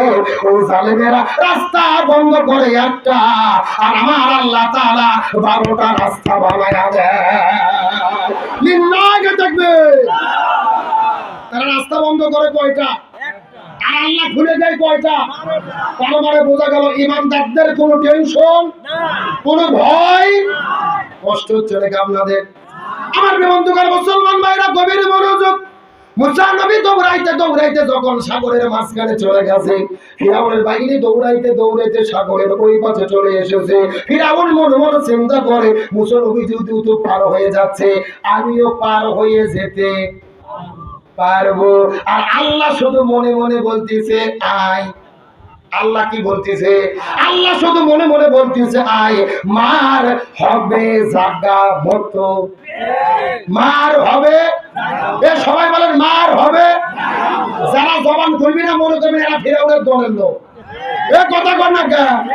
মার হবে। আল্লাহর মার আছে না নাই? আল্লাহ ধরে ধরে ধরে না, একবার ধরলে আল্লাহ কিছু সময়ের জন্য ছাড় দেয়, কিন্তু একেবারে ছেড়ে। ইসলামের বিরুদ্ধে যারা লাগে তাদের অসম্মান করে কে? আমাদের বাংলাদেশের একজন খেলোয়াড় সাকিব আল হাসান, বিশ্বের শ্রেষ্ঠ অলরাউন্ডার, আবার বর্তমানে তিনি একজন এমপি। গতকালকে আগের দিনে তিনি মাঠের নামাজ পড়তে গেছে ঈদগাহে। কিছু যুবক বলতেছে, মাননীয় খেলোয়াড় এমপি মহোদয়, আপনার সঙ্গে একটু ছবি তুলতে চাই, সেলফি তুলতে চাই। সাকিব আল হাসান ছবি তুলতে দেয়নি। চতুর্দিক থেকে যুবকেরা ভুয়া ভুয়া স্লোগান দিয়ে ঈদগাহ থেকে তাড়িয়ে দিয়েছে। সম্মানিত হলো নাকি অপমানিত হলো? কথা বলে না কেন? আমি এখান থেকে একটা শিক্ষা বলতে চাই। যেই সাকিব আল হাসানকে আমরা দেখেছি নির্বাচনের আগে একটা ছিঁড়ে চাদর গায়ের উপরে দিয়ে রাতে রাতে বাড়ি বাড়ি ঘুরলো ভোট চাওয়ার জন্য, মনে হচ্ছে উমর ফারুক। কথা বল না কে? নির্বাচনের আগে ছিঁড়ে চাদর গায়ে দিয়ে দরজায় দরজায় ভোট চাই, আর ভোট পার হলে যুবকদের সঙ্গে ছবিও তোলে না, খারাপ ব্যবহার করে। তার মানে বোঝা গেল টাকা যখন বেড়ে যায়, ক্ষমতার চেয়ার পায়, মানুষের খুলসও পরিবর্তন হয়। আরো যেরকম কথা ঠিক কিনা? কিন্তু একটা কথা বলতে চাই, মানুষের খুলের যখন পরিবর্তন হয় তাকে অপমানিত করে কে? শ্রেষ্ঠ অলরাউন্ডার তুমি ছিলে, সমস্ত মানুষেরা দলমত নির্বিশেষে তোমাকে ভালোবাসতো, কিন্তু তুমি এমপি হওয়ার পরে মানুষের সঙ্গে যেই ব্যবহার শুরু করেছো, আল্লাহ তোমাকে অপমানিত করেছে। আল্লাহ বুঝাইতে চায় ক্ষমতার অহংকার করো না। তার কারণ ক্ষমতা দেওয়ার মালিক কে? আর অপমান করার মালিক কে? কিন্তু কিছু কিছু লোক ক্ষমতা পাওয়ার পরে মনে করে মুই কি হুনুরি, আসিলাম ধান হলাম খই, আরো দেন কতই হই। এইরকম একটা লোক ক্ষমতা পাওয়ার পরে 12 তলা বাসা করছে। জোরে বলেন কয় তালা? আগে কিন্তু সিঁড়ি দিয়ে হেঁটে হেঁটে হেঁটে হেঁটে ওঠা লাগতো, এখন কি দিয়ে ওঠে? লিফটে। ওই লোকটা 12 তলাতে লিফটে ওঠার পরে রাতের 9টার দিকে শুইছে। ওখানে শোয়ার পরে ল্যাপ কম্বল মুড়ি দিয়ে বলতেছে, আমাকে এখান থেকে নামাই কে? নামাই। এই কথা বলে ওখানে তিনি ঘুমাচ্ছে। কিন্তু গত 3 বছর আগে ফজর নামাজের আগে হালকা করে একটু ঝাঁকি হয়েছিল ভাই। মনে আছে মনে আছে? এমন একটা ভূমিকম্পের ঝাঁকি হয়েছে, ও ভূমর থেকে লাফতে উঠে ঝাড়িয়ে দৌড়, এক দৌড়ে নিচে যে দেখতেছে পরমত লঙ্গি নাই। জোর বলেন কি নাই? মানে লঙ্গি যে ল্যাপের মধ্যে পেঁয়াজ লাগছে ওর মনে নাই। তার মানে বোঝা গেল যেই আল্লাহ তাআলা 12 তলাতে উঠতে পারে, আবার ওই আল্লাহ চাইলে ন্যাংটা করে নামাতে পারে। সুতরাং বলতে চাই, ক্ষমতার অহংকার করবেন না, ক্ষমতার বড়াই করবেন না। আল্লাহ যদি চাই আপনাদের 14 গোষ্ঠীকে ন্যাংটা করে নামাবে, আল্লাহর 2 সেকেন্ডের সময় লাগবে না। তাহলে আল্লাহ তাআলা কি বলতিছে, ভুলে গেছে নাকি? আই মার হবে, জোরে বলেন মার হবে। আমার প্রিয় বন্ধুগণ, মুসলমান ভাইরা, গভীর মনোযোগ। এই কথা বলার পর হযরত মুসা আলাইহিস সালাম দৌড়াইতে দৌড়াইতে যখন সাগর পার হয়ে যখন ওই পাশে চলে গেছে, আর ফিরাউন যখন দৌড়াইতে দৌড়াইতে সাগরের মাঝখানে চলে গেছে, ফিরাউন সাগরের মাঝখানে যাওয়ার পরে আল্লাহ তাআলা ডাকতে বলে, সাগরের পানি রে, আর তো বসে থাকা যাবে না। তার কারণ হলো এই ফিরাউন ছিল তরমুজের ক্ষেতের কর্মচারী। কথা কন লাগা, এই ফিরাউন ছিল তরমুজের ক্ষেতের কর্মচারী। সেখান থেকে হয়েছে মিশরের গোরস্থানের দারোয়ান, সেখান থেকে হয়েছে 2 নম্বর নির্বাচন করে প্রধানমন্ত্রী। কয় নম্বর? রাগ করবেন, আমি কিন্তু বাংলাদেশের ওয়াজ করতেছি না, আজকে ওয়াজ হচ্ছে মিশর দেশের। জোর বলেন কোন দেশের? আমি খামাকা বাংলাদেশের ওয়াজ করে মার খেতে চাই না। আজকে মিশরের ওয়াজ করব, ফিরাউনের ওয়াজ করব, কিন্তু ফিরাউনের কথা শুনে আপনাদের শরীরে যেন চুলকানি না ওঠে। এইরকম একটা বুড়ো চাচা ফজর নামাজ পড়ার পরে চিন্তা করছে, 8টার দিকে যেহেতু ভোট, আমি আর ওযু নষ্ট করবো না, ফজরের ওযু দিয়ে 8টার দিকে যাই ভোট দেবো। চাচা ফজরের ওযু আটকে তুই 8টার দিকে ভোট দিতে গেছে। যাওয়ার পরে চাচা দেখতেছে আর এক আল্লাহর ওলি এসে তাহাজ্জুদের নামাজ পড়ে কাম সেরে গেছে। বোঝা যায় চাচা গেছে ফজরের ওযু দিয়ে কাম করতে, আর ওরা তাহাজ্জুদের ওযু দিয়ে কাজ ছাড়ছে। অর্ধেক বললে বুদ্ধিমান বোঝে, পুরো বললে গাধাও বোঝে না। আমি মনে করি আজকে কোনো গাধা এখানে নাই, সব বুদ্ধিমান বসে আছে, আর বুদ্ধিমানদের জন্য ইশারাই যথেষ্ট। আরো জোরে কোন? তাহলে ফিরাউন কয় নম্বর ভোট করছে? আরো জোরে বলেন। আমার প্রিয় বন্ধুগণ, মুসলমান ভাইরা, গভীর মনোযোগ। ফিরাউনের যে অনেক ইতিহাস খুলে বলবেন, আমি মিথ্যা কথা আপনাদের মধ্যে বলবো না। ওই ফিরাউন 2 নম্বর নির্বাচন করে মিশর দেশের প্রধানমন্ত্রী হয়ে গেল। আজকেও তামাম পৃথিবীর ভেতরে যারা 2 নম্বর নির্বাচন করে ক্ষমতায় যাওয়ার মতো পরিকল্পনা করে, এরাই হলো ফিরাউনের খেলাতো ভাই। আল্লাহ তাআলা ডাকতে বলে, এ সাগরের পানি রে, এই ফিরাউন ছিল মিশরের তরমুজের ক্ষেতের কর্মচারী, সেখান থেকে হইল গোরস্থানের দারোয়ান, সেখান থেকে হইল 2 নম্বর নির্বাচন করে প্রধানমন্ত্রী। আর প্রধানমন্ত্রী হওয়ার পরে নিজেকে রব বলে দাবি করেছে, ঘোষণা করেছে, আনা রব্বুকুমুল আলা, আমি হলাম সবচাইতে বড় রব। আমি আল্লাহ ধরি না, কিন্তু একবার ধরলে ছাড়ি না। আমি আল্লাহ এতদিন সহ্য করেছি, আর সহ্য করব না। ওরে সাগরের পানি রে, তোরা এখন ফিরাউনকে চাপা দি। জোরে বলেন কি দি? আরো জোরে। জোর হলো না? আল্লাহর চাপা আছে না নাই? এই কথা বলার পরে ওই লোহিত সাগরের পানিগুলো ফিরাউনকে এমন ভাবে চাপা দিল, ফিরাউন বিদায় নিয়ে চলে গেল। কিন্তু ফিরাউনের লাশটা কিন্তু বিদায় নেয় নাই। আল্লাহ ফিরাউনকে বিদায় করার পরে ওই ফিরাউনের লাশটাকে মমি করে এখন পর্যন্ত মিশরের পিরামিডের মধ্যে হেফাজত করে রেখেছে। এই দুনিয়ায় কত জালেম বাদশা ছিল, আল্লাহ তাদের লাশকে রাখলো না, অথচ ফিরাউনের লাশটাকে হেফাজত করে রাখলো। আল্লাহ বুঝাইতে চায়, এই ফিরাউনই শেষ ফিরাউন না, যুগে যুগে আরো ফিরাউন আসবে। আর আল্লাহ সেই ফিরাউনদেরকে মেসেজ দিতে চায়, এই ফিরাউনের বাচ্চারা ক্ষমতা পাওয়ার পরে অহংকার করো না, আলেমদের উপরে জুলুম করো না, কোরআনের বিরুদ্ধে কাজ করো না। যদি কোরআনের বিরুদ্ধে দাঁড়াও, আল্লাহ তোমার 14 গোষ্ঠীকে ফিরাউনের মতো নিম্নদের মধ্যে ডুবাইয়া মারবে। আমার আল্লাহ 1 সেকেন্ডের সময় লাগবে না। প্রত্যেকটা ঘটনার মধ্যে শিক্ষা আছে না নাই? আমাদের বলেন। তার মানে বোঝা গেল যুগে যুগে ফিরাউনের উত্তরসূরিও থাকবে, আবার মুসার উত্তরসূরিও থাকবে। আজকে বাংলাদেশের দিকে লক্ষ্য করেন, হক কথা যারাই বলে তাদেরই বিপদ আছে না নাই? বর্তমানে বাংলাদেশে আলেম হলো 4 প্রকার। জোরে বলেন কয় প্রকার? 1 নম্বর সরকারি, 2 নম্বর তরকারি, 3 নম্বর দরবারি, আর 4 নম্বর হলো দরকারি। কয় পড়তে বলছি? আরো জোরে বলেন। এ পাবনার মুসলমান গভীর মনোযোগ। বর্তমানে বাংলাদেশের হুজুরগুলো হলো 4 প্রকার। 1 নম্বর সরকারি, 2 নম্বর তরকারি, 3 নম্বর দরবারি, 4 নম্বর দরকারি। সরকারি হুজুর কাকে বলে আমার দিকে লক্ষ্য করে ভালো করে বোঝার চেষ্টা করবেন। সরকার যদি বলে মসজিদে নামাজ পড়া যাবে না, এরা বলে ঠিক আছে। ঈদের দিনে মাঠের মধ্যে নামাজ পড়া যাবে না, এরা বলে ঠিক আছে। তার মানে উপর থেকে যেই সিদ্ধান্ত হয় ওরা ওটাকে সমর্থন করে। এইরকম সরকারি হুজুর আছে না নাই? এ কথা কর না কে? দুনিয়ার স্বার্থ রক্ষা করতে গিয়ে এমন হুজুর আছে মাথার টুপি দিয়ে প্রধানমন্ত্রীকে বসে রেখে ফতোয়া দেয়, মাননীয় প্রধানমন্ত্রী আপনি জান্নাতি। আছে না নাই? আমার দেশের প্রধানমন্ত্রী কিন্তু চাইনি যে আমাকে জান্নাতি বলুক। এ মারতে গেছে টিয়ালার পাম। কথা কর না কে? টিয়ালার পাম মারতেছে, প্রধানমন্ত্রীকে জান্নাতের সার্টিফিকেট দিছে। কে রে বাটপার, তুই তো জান্নাতে যাওয়ার গ্যারান্টি নাই। কথা কর না কে? এটা জান্নাত কি মাগুর বাড়ি খিচুড়ি যে 2 প্লেট বেশি করে খেলাম? তাহলে বোঝা যাচ্ছে এইরকম সরকারি হুজুর আছে না নাই?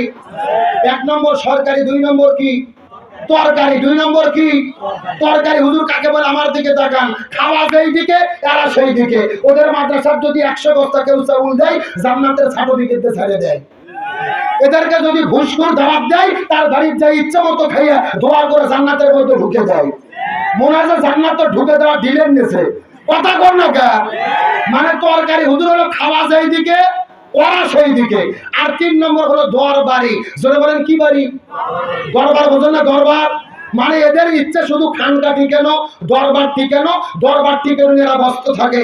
আর বাংলাদেশে বর্তমানে পীরের তো অভাব নাই। পীর হলো কমপক্ষে 48,000। কোন কয় হাজার? আর যেই রকম পীর ওই রকম জিকির আছে না নাই? আমি যদি একটা বলবো আল্লাহর ওলি খাজা বাবা, বিশ্বের ওলি খাজা বাবা, ফরিদপুরের কেবলা জাগাল তোমার জন্য কেন দে বাবা, লক্ষ জাকির এ কথা কোন 2 কান্দর 2 ফেরেশতা আছে না নাই? 2 ফেরেশতা কলম বার করে শুধু দাঁত দিয়ে কামড়াচ্ছে। আল্লাহ বলছে কে ফেরেশতা তোমরা কলম দিয়ে দাঁত দিয়ে কলম কামড়াও কেন? ফেরেশতারা বলতেছে আল্লাহ আমরা তো বুঝতে পারিনি লিখবো কি। এ কথা কর না কে?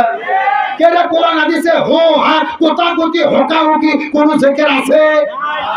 এরকম ভণ্ড বাংলাদেশ আছে না নাই? এ পাবনার মুসলমান গভীর মনোযোগ। আমার জীবনের মধ্য থেকে বাস্তব অভিজ্ঞতা আপনাদের বলতে চাই, বোঝার চেষ্টা করবেন। এই পাবনা জেলার পাশে একটা জেলা আছে, যেই জেলার নাম হলো কুষ্টিয়া জেলা। জোরে বলেন নাম কি? ওই কুষ্টিয়া জেলার মধ্যে একটা বাবা আছে, যেই বাবার নাম হলো বাবা লালন শাহ। আছে না নাই? আমি গত 4 বছর আগে লালন শাহর দরবারে গেছি।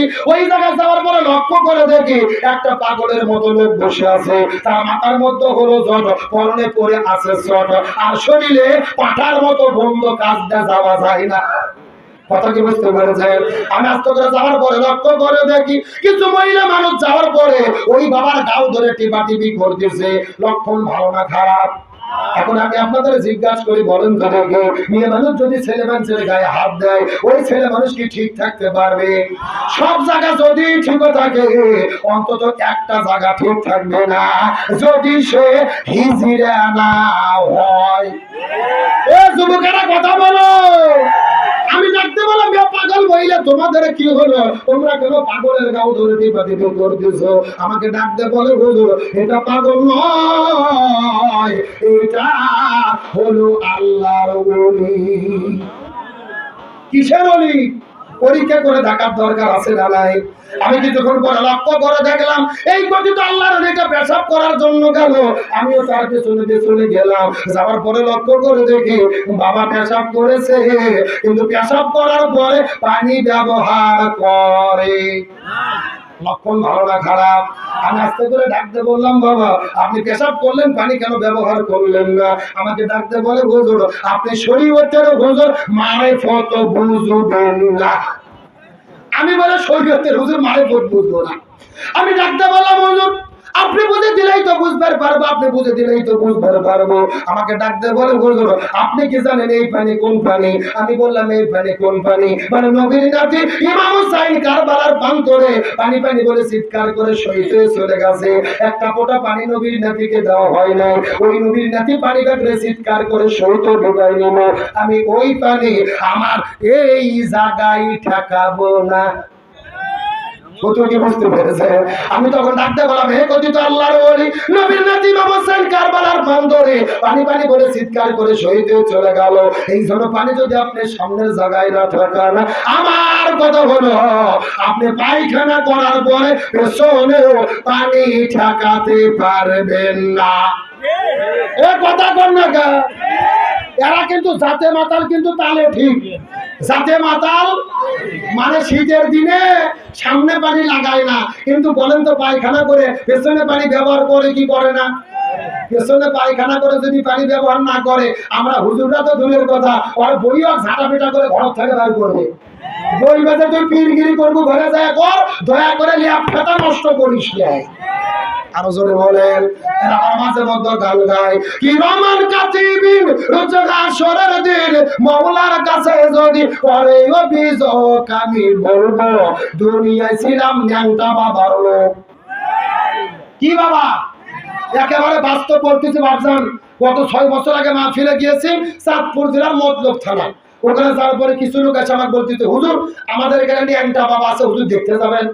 আমি বললাম দেখা তো যায় না, জোর করে নিয়ে গেছে। যাই দেখি বাবার অবস্থা একেবারে পাও থেকে শুরু করে মাথা পর্যন্ত সপ্পান সপ্পা। কথা কি বোঝা যায়?